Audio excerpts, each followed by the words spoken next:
well, not only the headline about Obama, but as I teach week after week in this college that I'm teaching in, and especially teaching ethics and moral responsibility and logic and all of that, I find that our younger generation, they don't sense guilt about anything. No guilt at all. None. Today in our city, I call it, Lucy used to watch that stuff. I never watched it. I couldn't. I think the Academy Awards is an abomination. I mean, these people that made all their money off making these movies, and they're rich.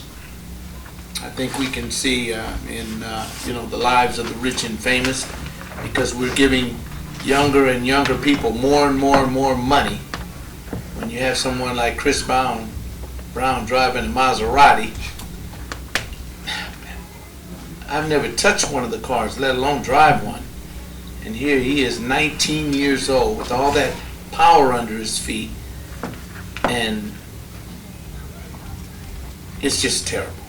We are living in terrible, terrible times, and I guess it'll be piped in all the television screens this evening about how we live here in our town in Los Angeles. Well, we're in good company. Verse 2 of Hosea 14 says, "Take words with you and return to the Lord. Say to him, take away all iniquity and receive us graciously, that we may present the fruit of our lips. Assyria will not save us." Let me put it this way. National bailouts will not save us. Okay? We will not ride on horses. Let me put it this way. When God gets through judging America, we won't be riding in our cars. It says, nor will we say again, our God, to the work of our hands. For in thee the orphan finds mercy. And so God is having this accusation against his people. And what I'd like to do is I'd like to kind of like jump down and give you the big idea of this message right now. What do we do when a Christian falls along with the nation? What do we do? Because see, our nation has fallen, just the way that Israel has fallen. Our nation has fallen. But I preach to God's people.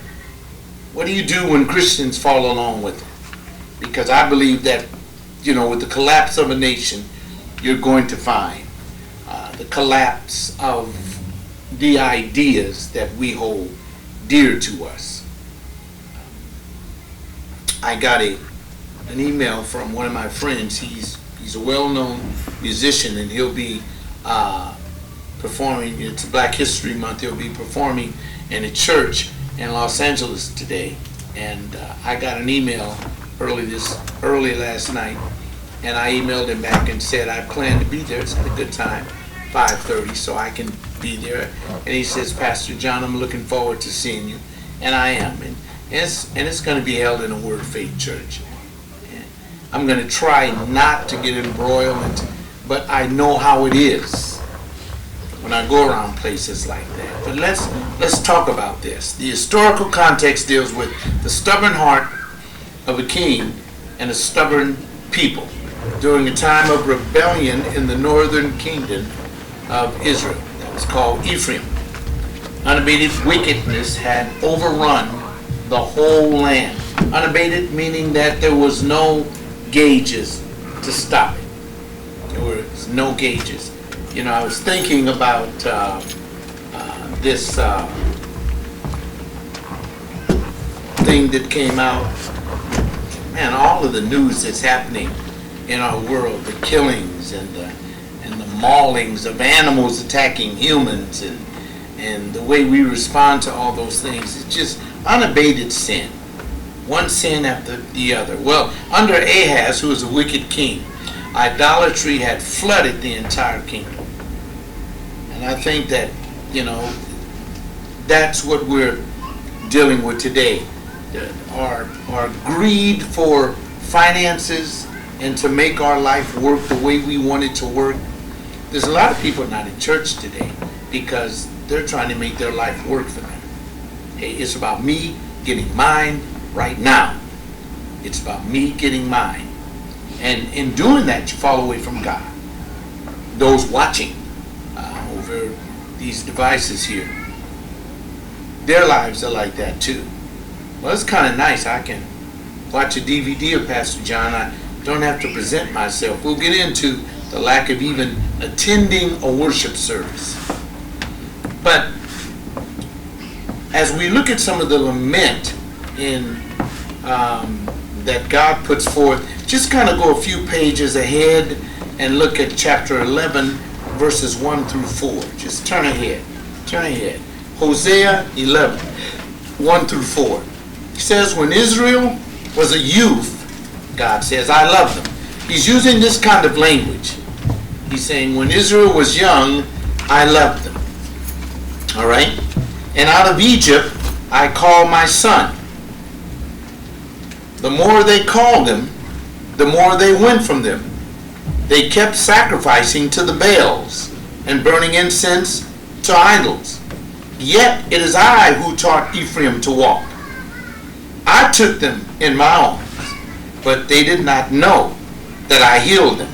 I led them with the cords of a man, with bonds of love, God says, and became to them as one who lifts the yoke from their jaws and bent down to feed them. So God laments his saving them. Now let's think about this. If God has saved us, filled us with his Spirit, given us indeed a precious Christian life to live, and then if we fall from that, either in some gross sin that we continuously practice, if we fall from disobeying God and following our own hearts with a passion, the inevitable question is, does this shame and dishonor that we brought to God, is there a way for us to be alleviated from this? So Ephraim in the northern kingdom had fallen deeply, and reading this whole book of Hosea brings a sense of reality to us as we look at our nation, as we look at our people in this nation, and as we look at the church. Because as in Germany, during the Third Reich, when the nation went down, the church went down with it. History is repeating itself. Our nation is going down, and the church is going down. Now, I know we can quibble with this defining mark of who the church is. We can quibble with that. Who are the real church? I believe I'm looking at some of the real church, because the real church will be able to set through this. The unreal church won't. So, the issue is not what caused their rebellion in Israel, rather, what might be done about the rebellion. We know what caused the rebellion in our country. Greed, materialism, more and more and more and more. And the only way that God can remedy that in that situation is to bring about a cessation of the stuff that got us in that place in the first place. You can read in the Old Testament, read the stories of all of their laments against God when